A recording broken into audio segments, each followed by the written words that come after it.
Une question de Léonidas.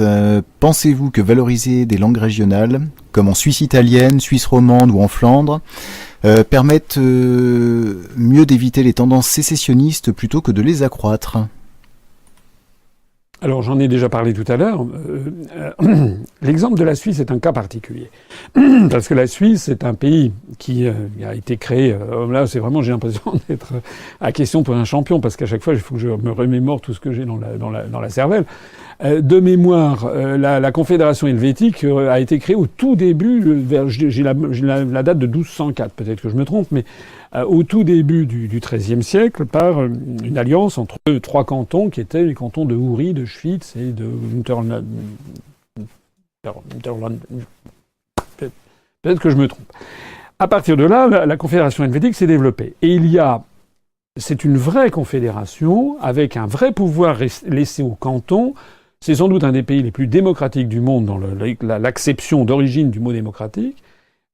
Ils ont gardé depuis des siècles, en fait, une très forte autonomie, notamment linguistique. Voilà. Dans le Tessin, on parle l'italien. Dans Suisse romande, on parle le français avec quelques petites particularités locales, comme le français qui est parlé en Belgique, avec certaines particularités locales.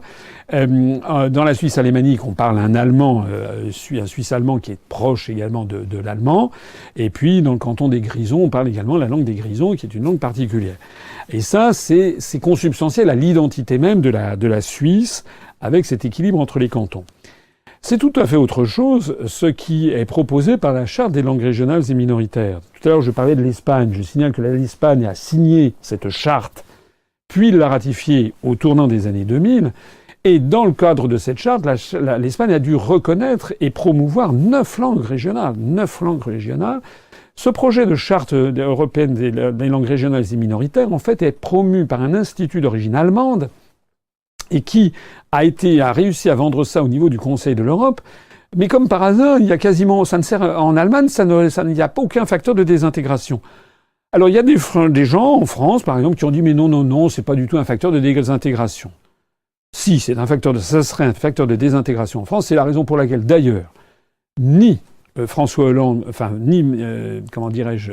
Lionel Jospin, ni Nicolas Sarkozy, ni François Hollande n'ont fini par ratifier cette charte des langues régionales et minoritaires. En Espagne, ils l'ont fait. À l'époque, en 2000, on a dit mais non, aucun problème. Maintenant, ils sont confrontés à un problème. C'est qu'en Catalogne, c'est la chasse aux profs qui parlent en espagnol dans les classes. C'est que vous êtes à 200-300 kilomètres de Madrid et vous êtes dans des classes et il est quasiment interdit aux enfants de parler l'espagnol, le castillano, c'est-à-dire la langue nationale. Et puis vous avez des langues qui sont alors le galicien en Galice, la communauté forale de Navarre, le basque, etc., y compris l'arabe aussi, puisque les enclaves de Ceuta et de Melilla qui sont sur la côte nord du Maroc sont arabophones, donc la langue arabe a été reconnue. C'est un doigt dans un engrenage qui ne peut mener qu'à l'explosion. Et on le constate.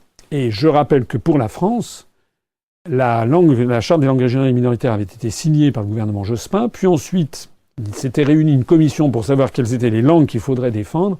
Et alors, je dis de mémoire, hein, j'ai présenté ça dans ma conférence sur les eurorégions. En France, je crois qu'il faudrait promouvoir 76 langues. 76 langues régionales et minoritaires. Voilà. Avec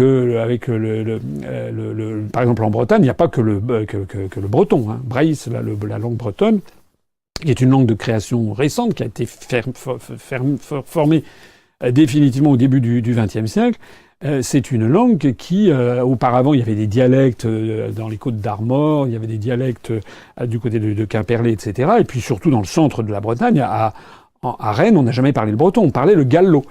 Alors cette frénésie de découvrir des langues a mené dans ces 73 langues, il y a le morvandio pour le morvan, il y a le poitevin saintongeais pour la saintonge, il y a le picard, il y a le bas alsacien et le haut alsacien, il y a le corse, il y a le basque, il y a le catalan, il y a une quarantaine, je crois, rien que pour la métropole, et puis également des langues comme le Hmong en Guyane, ou bien au moins une dizaine ou une quinzaine de langues en Nouvelle-Calédonie, puisque c'est en terre mélanésienne.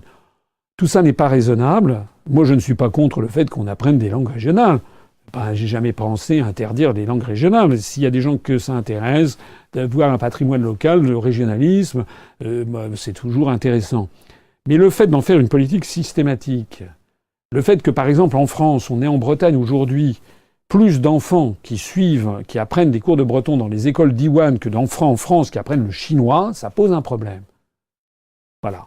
C'est à mon avis, ça pose un problème. Parce que ça veut dire que la France, au lieu de s'ouvrir vers l'universel, alors que la langue chinoise, le mandarin, c'est une culture immense, c'est le premier pays du monde, c'est la première économie du monde en parité de pouvoir d'achat, alors que nous devrions avoir des dizaines de milliers de Français qui apprennent le chinois, mais aussi le japonais, mais aussi l'hindi, le russe, le portugais du Brésil, etc.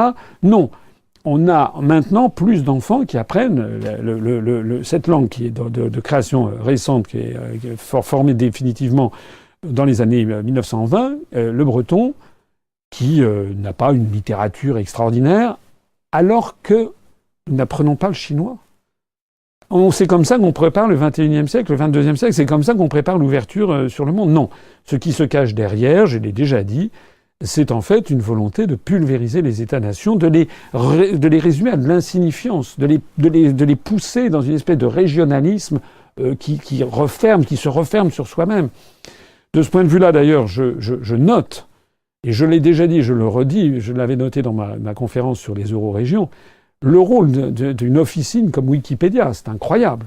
Le nombre d'articles maintenant sur Wikipédia qui sont traduits en morvandio, en brezonnec, en corsou, dans les îles, c'est dingue. Mais qui est-ce qui fait ça? Et le plus dingue dans l'histoire, je l'avais montré, c'est qu'il y a sur Wikipédia, il y a des rubriques sur, par exemple, les Indiens Cherokees, qui sont parqués dans des réserves aux États-Unis, du côté de l'Arizona ou du Colorado. Eh bien là, allez voir la notice pour les Indiens de Cherokee ou les Indiens Navajo, etc., qui parfois sont plusieurs dizaines de milliers, parfois 200 000 ou 300 000 personnes, la population de la Corse. Eh bien vous verrez que c'est traduit en brezonnec, en corsou, mais c'est pas traduit en langue Cherokee, en langue Navajo. Bizarre, non?